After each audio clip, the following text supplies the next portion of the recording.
Jumpa lagi dengan saya Walid Omar. Pada kesempatan kali ini kita akan mempelajari tentang topologi implementasi topologi routing OSPF. Jika pada video sebelumnya kita mengimplementasi menggunakan perangkat virtual VMware, pada tutorial kali ini kita akan mencoba untuk mengimplementasi topologi yang sama dengan skema yang sama menggunakan aplikasi simulasi juga, yaitu dengan menggunakan aplikasi GNS3. Oke, teman-teman, sebelumnya silakan mendownload aplikasi ini melalui internet ya. Untuk linknya sendiri teman-teman bisa searching melalui Google. Oke, kurang lebih seperti ini tampilan interface dari GNS3, di mana GNS3 yang saya gunakan saat ini adalah GNS3 versi 2.13. Oke, kita bisa mengimport atau membuat berbagai mesin, di mana di sini saya sudah mengimport beberapa mesin, di antaranya Mikrotik ada Linux client yang sebelumnya sudah terinstall. Jadi untuk mengimplementasi sebuah Mikrotik pada GNS3 kita harus menambahkan dengan klik New Appliance Template. Selanjutnya kita bisa pilih opsinya sesuai kebutuhan kita. Nah, di sini saya pilih Add Akemu Virtual Machine, terus kita OK. Kita masukkan nama, contoh. Nah, kita bisa tentukan memorinya, kita next. Nah, kita bisa tentukan konsol tipenya, bisa menggunakan Telnet, VNC, atau Spice. Kita next. Nah, kita bisa browse image-nya tersimpan di mana. Kalau misalnya kita akan mendownload image yang terbaru, silakan ya gunakan, kalau Mikrotik menggunakan CHR, Cloud Host Router ya. Kira-kira seperti itu untuk tahapan-tahapannya sampai dengan proses instalasinya selesai. Ya, di sini saya sudah menambahkan beberapa mesin ya. Jadi langsung kita akan menggambar topologi implementasi dari GNS3 sendiri, kurang lebih sama dengan implementasi pada Cisco Packet Tracer. Namun pada GNS3 sistem operasi atau perangkat router yang bisa kita aplikasikan itu lebih banyak ya, lebih luas, sehingga kita bebas untuk mengaplikasikan pada platform jaringan yang berbeda. Oke, kita tambahkan 2 buah router, kita hubungkan 2 buah router. Oke, Ethernet 0. Oke, jika sudah, kita akan berikan IP address networknya 10.0/30. Nah, selanjutnya kita akan menambahkan kliennya. Kita akan menambahkan kliennya untuk Linux Client 1 dan Linux Client 2. Nah, karena interface yang ada pada router Mikrotik 1 hanya satu interface, jadi kita bisa menambahkan lebih dari satu interface. Kita tinggal tambah, kita masuk ke menu network. Ya, pada menu ini juga kita bisa menambahkan memori yang digunakan ya, dan beberapa konfigurasi lainnya. Oke, jadi kita diminta untuk menghapus dulu ya, kabel yang sudah kita install, karena ya kita coba hapus ya. Oke ya, kita delete. Oke, kita tambahkan lagi router. Nah, sebelum kita menghubungkan, pastikan kita sudah menambahkan interface-nya ya. Oke, kita tambahkan interface-nya. Selanjutnya kita konekkan antara klien dan klien. Oke, Ethernet 1 ya, Ethernet 1. Oke, dan Ethernet 0 seperti ini. Oke, proses pembuatan topologi sudah berhasil. Jangan lupa memberikan catatan untuk network lokalnya Mikrotik 1.0/28 dan /28. Oke, kurang lebih seperti itu untuk implementasinya. Selanjutnya kita akan mulai menjalankan sistemnya. Oke, kita tinggal klik play. Nah, dan semua sistem akan aktif. Nah, konfigurasi pertama yang perlu kita lakukan adalah kita akan mengkonfigurasi klien ya. Kita konfigurasi klien dan kita konfigurasi Mikrotiknya untuk network 1.0. Oke.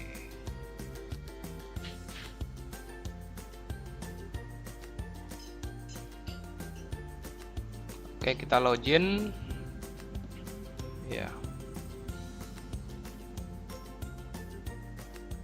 Oke, kita setting IP address-nya. Kita cek dulu interface. Oke, ada interface-nya aktif. Terus kita akan memberikan IP address. IP address ada di address 192.168.1.1/28 interface Ether 1.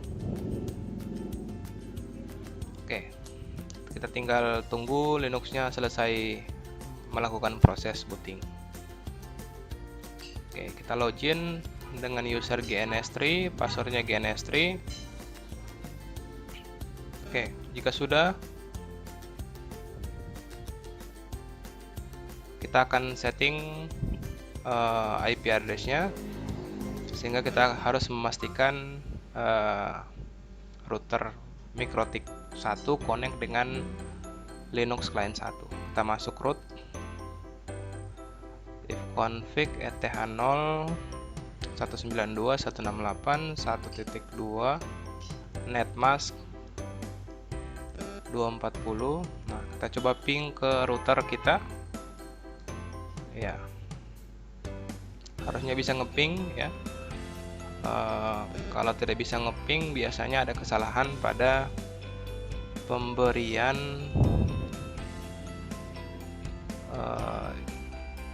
IP address pada interface ya. Kita coba ubah dari interface Ether 1 ke Ether 2.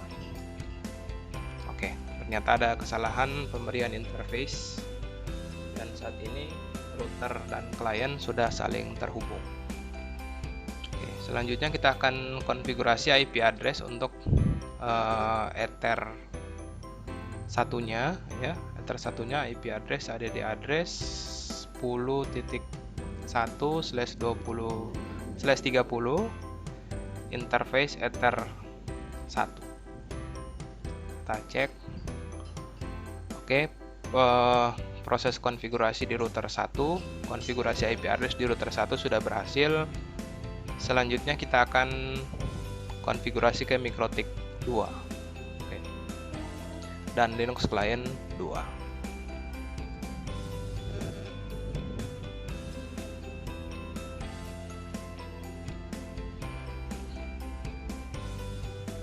Kita login. Oke, kita setting IP address-nya 192.168.2.2, netmask-nya 255.255.255.240. Oke, selanjutnya kita tinggal ngeping saja. Oke, jika pingnya sudah jalan, berarti konfigurasi yang kita lakukan itu biasanya sudah berhasil. Kita mulai konfigurasi Mikrotiknya. Yang pertama yang akan kita konfigurasi adalah IP address. IP address ada di address 2.1/28 interface Ether 2. Oke, berarti konfigurasi kita sudah berhasil dan proses pingnya sudah berhasil. Selanjutnya kita setting IP address untuk interface 1 yang menghubungkan MikroTik 2 dan MikroTik 1. 110.2/2/30 interface-nya Ether 1. Kita coba ping ke 10.1. Oke, proses pingnya berhasil. Oke, sampai dengan saat ini proses konfigurasi kita sudah berhasil. Selanjutnya kita akan melakukan konfigurasi routing ya. Kita akan konfigurasi routing pada kedua buah router. Oke. Kita akan config routing untuk MikroTik 1 dan MikroTik 2. Oke. Kita setting routing OSPF. Oke. Instance set 0. Oke. Router ID 10. Terus kita setting routing OSPF network 192 168 1 network ADD network 1.0/28 area backbone routing OSPF network ADD network 10.0/30 area backbone. Oke, kita konfigurasi yang sama di router MikroTik 2. Routing OSPF instance set 0, kita setting router ID-nya. Router ID 20. Routing OSPF network ADD network 2.0 ya. Kita bisa lihat IP address-nya 2.0/28 area backbone routing OSPF network ADD network 10.0/30 area backbone. Nah, konfigurasinya sudah berhasil. Kita bisa cek jika sudah ada tabel routing OSPF pada IP root print, berarti konfigurasi kita sudah berhasil. Selanjutnya kita perlu menambahkan beberapa opsi pada klien, karena klien tadi kita hanya menyeting untuk gateway-nya itu IP root print interval 1 detik. Oke, informasi routing OSPF-nya sudah ada. Kita bisa lihat di sini IP root print interval 1. Oke. Informasi routing OSPF-nya sudah ada. Selanjutnya kita bisa ngetes ya. Kita bisa ngetes dari klien untuk ping ke network yang berbeda, atau pada klien yang berada di sisi MikroTik 2 atau klien Linux Client 2. Kita coba ping. Oke. 1.1. Oke, berhasil. Kita ping ke 10.1. Oke, ada kesalahan pada klien. Hal ini terjadi atau dikarenakan pada sisi klien kita belum nyeting gateway-nya. Jadi untuk itu kita harus setting gateway-nya ya. Gateway-nya pada kedua sisi klien sehingga si klien bisa mengetahui network public yang akan dia tuju ketika akan ngeping ke IP address yang bukan networknya. Oke, kita coba konfigurasi. Untuk gateway-nya, kita bisa lihat informasi gateway dengan mengetikkan root. Nah, di sini belum ada gateway yang mengarahkan network 1.0 ke network lainnya ya. Jadi kita ketikkan root ADD. Kita setting default. Oke, gateway. Kita setting 1.1 karena gateway dari Linux Client 1 adalah 1.1. MikroTik 1. Kita enter. Nah, kita tambahkan juga di Linux Client 2 root ADD gateway root add default ya, default gateway 2.1. Nah, sekarang kita sudah bisa ping ke network public harusnya. Ke 10.1 ya sudah bisa, ke 10.2 sudah bisa, dan ke 2.1 oke, dan 2.2. Jadi dari klien ini sudah bisa ngeping, dari klien ini sudah bisa ngeping ke klien 1. Oke.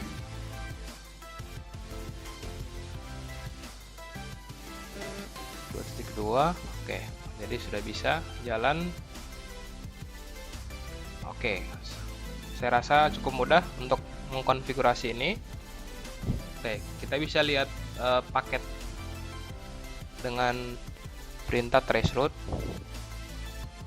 1.2. Nah, kita bisa lihat ini paketnya awalnya akan diarahkan ke 2.1, kemudian di routing ke 10.1 dan sampai ke tujuan. Oke, sekian tutorial kali ini, semoga bermanfaat. Jika ada kesalahan, kekurangan, silakan berikan masukan dan saran, sehingga kita bisa membuat tutorial yang lebih baik ke depannya. Akhir kata, wassalamualaikum warahmatullahi wabarakatuh.